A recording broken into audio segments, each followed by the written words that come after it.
Hi everyone, সবাই কেমন আছো? আশা করছি সবাই অনেক ভালো আছো, সুস্থ আছো। আমরাও অনেক ভালো আছি, সুস্থ আছি। এটা ছিল দোলের আগের দিন, যেদিন বাড়ি যাব বলে উদ্দেশ্য নিয়ে বেরিয়েছিলাম। তো বাড়ি যাওয়ার আগে একটুখানি দোকানে কাজ ছিল, তাই দোকানে গেছিলাম।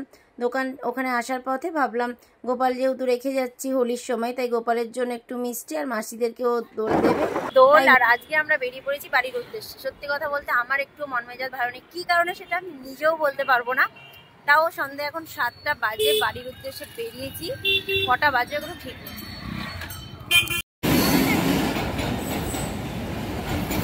এই দেখো, এখন আমরা দক্ষিণেশ্বর পৌঁছে গেছি। ট্রেন পেরিয়ে গেল, আর ওই যে মন্দির, আমরা এই জায়গাটায় দাঁড়িয়ে প্রত্যেকবারেই যাওয়ার সময় প্রণামটা করি।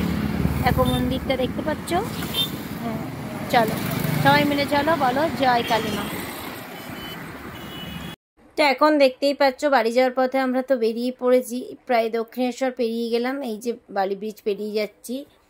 আর সত্যি কথা বলতে এখন আর ট্রেনে যেতে একটুও মন লাগে না। বিশ্বাস করো, ট্রেনে ওঠার কথা ভাবলেই না কেমন একটা হয়। এখন আমাদের লাইনের ট্রেন এতটা ডিস্টার্ব করছে, কোথাও আধ ঘন্টা, এমনিতেও তো ট্রেন লেট। জামটা দেখো, একটা লাইনে এরকম যাচ্ছে আমরা, আর পুরো দুটো লাইন এরকম পুরো জাম, ঠাসা জাম, কোনো লিকেজ হওয়া যাচ্ছে না, এত জাম এত জাম। আজকে যে কটা বাজে বাড়ি যেতে কে জানে। দেখতে দেখতে আমরা ধুলাগড় টোলের কাছে চলেও এসেছি। ধুলাগড়ের টোলটা পেরোলে একটু না মনে শান্তি লাগে। মনে হয় অর্ধেক রাস্তাটা পার হলাম, আর অর্ধেকটা বাকি চলেই যাব। ঠিক আছে, এরকম একটা ধুলাগড় পেরোলেই মনে হয় কি চলে এসেছি, আর কিছুটা বাকি চলেই যাব। মনে অনেক শান্তি আসে জানো। বসতে বসতে যতই হোক, স্কুটিতে তো বসতে একটু কষ্ট হয়, কিন্তু কি আর করবো, ট্রেনের থেকে অনেক ভালো। এই গরমে আর ট্রেনে যাওয়া যাবে না। আর যাওয়ার পথে কিছু সবজি পেলাম, তাই ভাবলাম সবজি কিছু বাড়ির জন্য নিয়ে নেবো। তাই দাঁড়িয়ে পড়েছিলাম সবজি নিতে। সবজি নিতে না নিতেই মেয়ের পেয়ে গেছিলো খুব খিদে। অনেকক্ষণ থেকেই বলছে মা খিদে পাচ্ছে খিদে পাচ্ছে। আজকের লাঞ্চটা আমাদের অনেক তাড়াতাড়ি হয়ে গেছিলো, আর খিদেও পেয়ে গেছিলো। তো আমাদেরও খিদেটা প্রায় পেয়ে গেছিলো, তাই জন্য বললাম দাঁড়িয়ে পড়ি। তো আমি সেরকম কিছু না ভাবলাম খাবো না।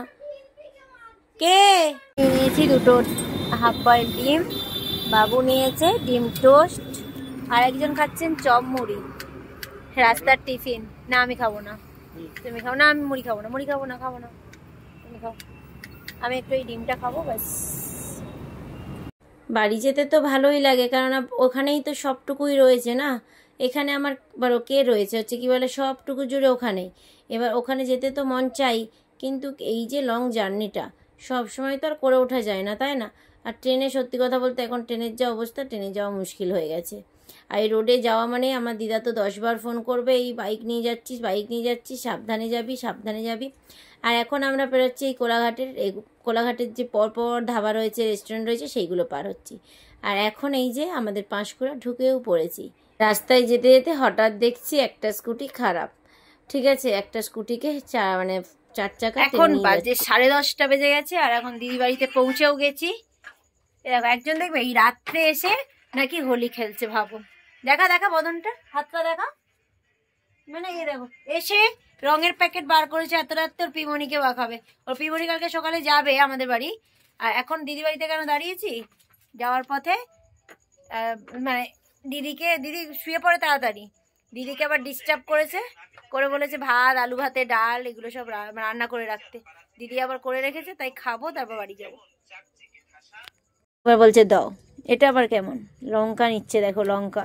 ঠিক আছে, দিদি একদম গরম গরম ভাত, আলু ভাতে, বড়ি ভাজা, ভাইয়ের স্পেশাল। ঠিক আছে, গয়না বড়ি ভাজা আর সাথে ডাল। রাত্রেবেলা গরম গরম খেয়ে তারপর বাড়ি যাবে। তুমি পারো, তোমার জন্য দিদি কষ্টটা করলো, বুঝেছো? 9:30, হ্যাঁ 9:30 ফোন করেছি যে দিদি ভাত, আলু ভাতে, ডাল রাখো। স্টেজ বাঁধা হয়েছে ওখানে, সব চেয়ার টেবিলে খাওয়া। ও বাবা, বিশাল ব্যাপার তো। আগে আমরা খেতে এসেছিলাম, আগের বছর খেতে আমি আসিনি। দাদা ভাই আর বুধা এসেছিল, এখান থেকে খাবার নিয়ে গেছিল। তো আগের বছর চেয়ার টেবিল করেছিল, সেটা ওই জন্য আমার অতটা মনে নেই। কিন্তু কি বলতো, প্রসাদটা সাধারণত আমাদের দেশে বাড়িতে হচ্ছে নিচে বসেই খাওয়াই, প্রসাদ চেয়ার টেবিল করে না, তো এখানে করেছে তাই ভাবলাম আর কি।